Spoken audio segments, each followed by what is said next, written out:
আল্লাহর ব্যাপারে নিরাশ হবেন না, তার দয়ার প্রতি আশা হারাবেন না। যখন কোনো বান্দার জন্য দুনিয়া সংকীর্ণ হয়ে আসে, বিশেষ করে যখন আপনাকে মানুষ পরিত্যাগ করে, এবং বিশেষ করে এমন কেউ যার উপর আপনি আস্থা রাখতেন কিন্তু সে আপনাকে নিরাশ করেছে, আপনি আল্লাহর পরে তার উপরই আশা রাখতেন অথচ সে আপনাকে লাঞ্ছিত করেছে, সেই সময় জেনে রাখবেন যে আল্লাহ চাচ্ছেন আপনি তার শরণাপন্ন হন।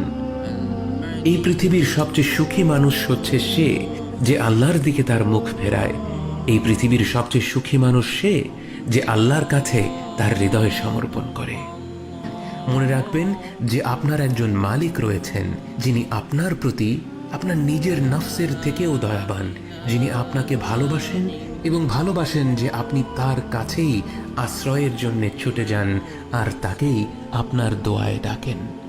জেনে রাখবেন যে একমাত্র আল্লাহর প্রতি দৃঢ় বিশ্বাসী আপনার জীবনের সংকীর্ণতা দূর করে প্রাচুর্য এনে দিতে পারে, অন্ধকার দূর করে আবার আলো